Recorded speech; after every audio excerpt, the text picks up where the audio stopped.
Já viu aquele ditado popular?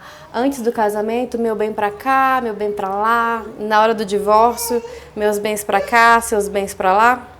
É brega, né? Mas é muito real aqui no Brasil. Por isso, eu vou te contar quais são os bens que são divididos no casamento se você fosse divorciar. Vem comigo.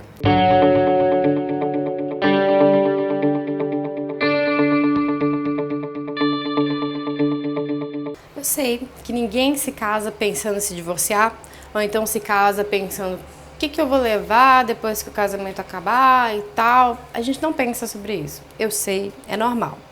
Mas 99,99999% das pessoas ficam super preocupadas quando está perto do divórcio, quando acha que vai se divorciar e não sabe como vai ser a partilha de bens, o que ela tem direito, o que o outro tem direito, e é isso que nós vamos falar.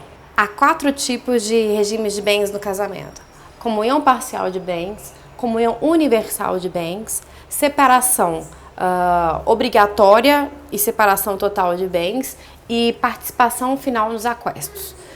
São vários os regimes e você precisa escolher aquele que se enquadra melhor no seu relacionamento.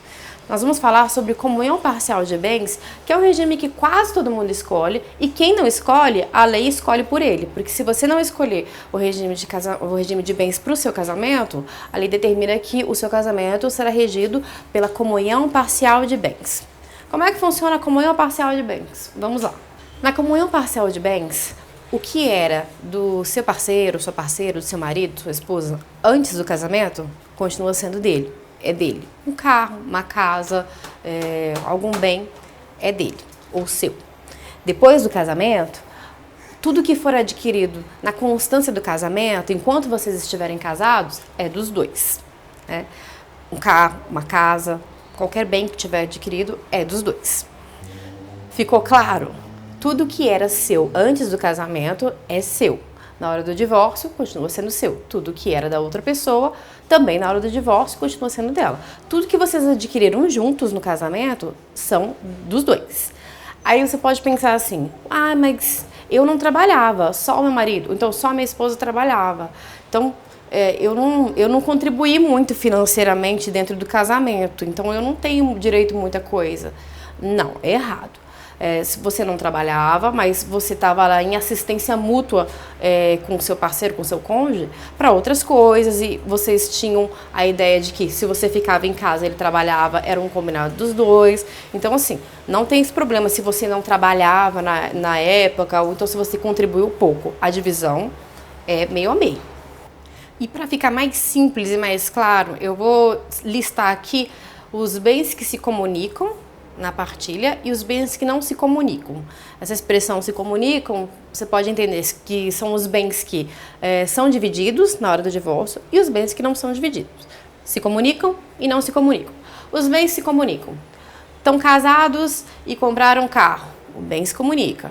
Compraram uma casa, o bem se comunica. Qualquer outro imóvel se comunica. São bens que são divididos. Fato eventual se comunica. O que é fato eventual? Muita gente pergunta: meu marido ganhou na loteria, ele ganhou na loteria, o bilhete de loteria. E aí, na hora do divórcio eu tenho direito a esse dinheiro? Tem. É um fato eventual, é uma coisa que não aconteceu, e na ideia da constância do casamento, a ideia é o proveito familiar, o proveito financeiro familiar. Então, subentende-se que tudo que entrava ali no seio da família era para bem comum dos dois. Então, se o seu marido ganhou, sua esposa ganhou na loteria, sei lá, 60 milhões, 30 milhões para ela, 30 milhões para ele. Então, fato eventual se comunica, o bem se comunica. Tipo, sei lá, entrei no Big Brother, ganhei o prêmio final. O bem se comunica. Na hora do divórcio, divide o bem com o parceiro. Agora vamos para os bens que não se comunicam, que não podem ser divididos, partilhados no divórcio. O que cada um tinha antes, como eu já disse, é de cada um. Salário, os proventos de cada um, o salário dela, o salário dele, não são divididos. Doações feitas a cada um, foi doado alguma coisa para você, foi doado alguma coisa para ela, não se comunicam.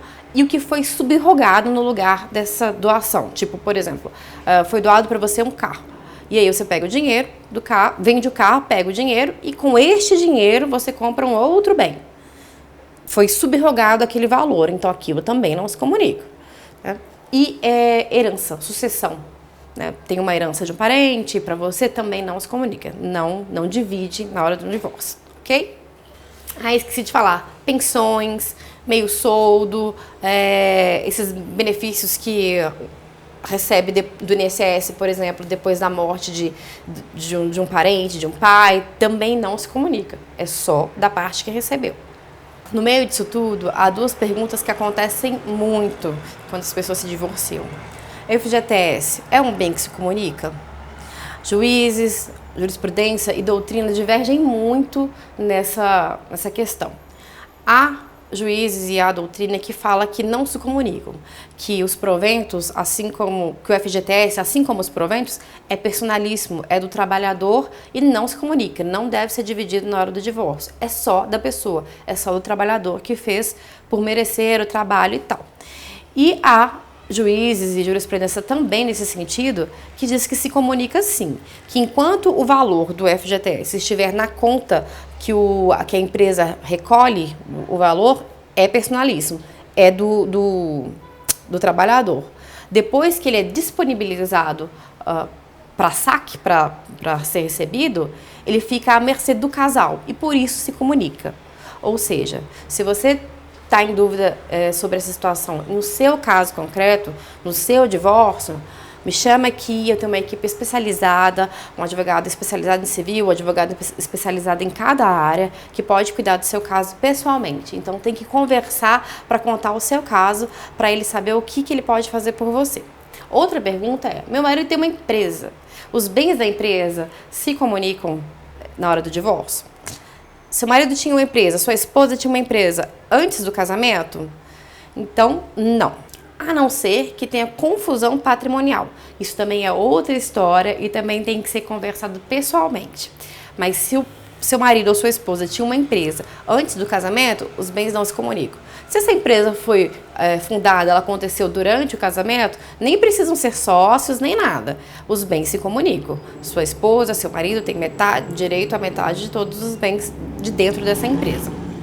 Outro exemplo, casos que acontecem demais, é a fraude patrimonial dentro do casamento, que é o cônjuge, né, o parceiro, a mulher, o homem, começar a sumir com os bens antes do divórcio. E isso, assim, é muito complicado, acontece bastante e às vezes é até difícil de provar. Mas o que eu posso dizer? Se faça as seguintes perguntas se os bens da empresa, então se os bens da família começarem a sumir. Tá vendendo os bens mais valiosos de vocês às vésperas da separação? Às vezes você não sabe que vai separar, que ele vai pedir o divórcio, mas assim que pediu o divórcio, ele vendeu bens ou ela vendeu bens antes da separação? Vendeu os bens mais valiosos? Estava endividado? Precisava vender esses bens mesmo? Vendeu para quem? Você conhece a pessoa? São conhecidas a pessoa para quem ele vendeu os bens? Procurar as respostas dessas perguntas ajuda a perceber se tem indícios de fraude. Se tiver indícios de fraude, tem presunção.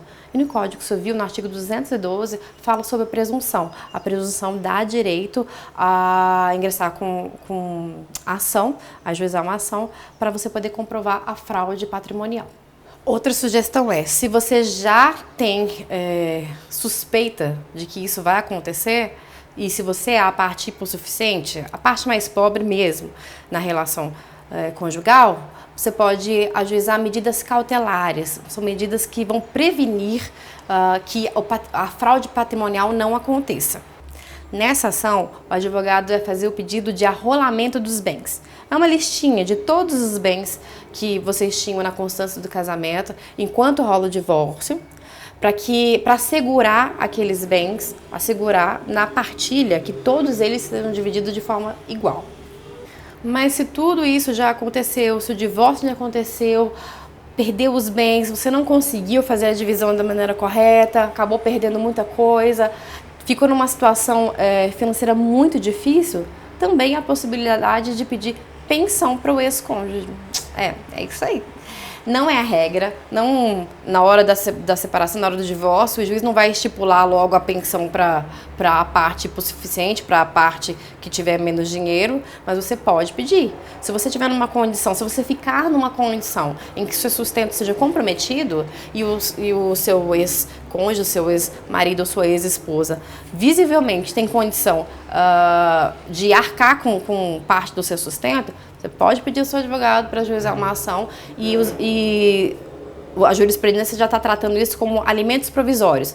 O juiz não vai estipular a pensão logo de cara e ele não vai te sustentar para o resto da vida ou ela te sustentar para o resto da vida, não. É um valor que você vai receber até conseguir voltar para o mercado de trabalho, até conseguir se reerguer e ter novamente a condição digna de seguir seu caminho. Você pode pedir, sim, para o seu advogado ajuizar uma ação de pensão do seu ex-cônjuge, do seu ex-marido, sua ex-esposa. Por fim, esse assunto é muito extenso, tem muitos detalhes e para saber qual é o seu caso específico, você precisa conversar com um dos nossos especialistas. Mas você já sabe que na comunhão parcial de bens, o que não se comunica e o que se comunica. O que você leva, o que você deixa. Qualquer dúvida, deixa um comentário aqui, me chama, que eu vou ter o maior prazer em responder. Até o próximo vídeo, um grande beijo!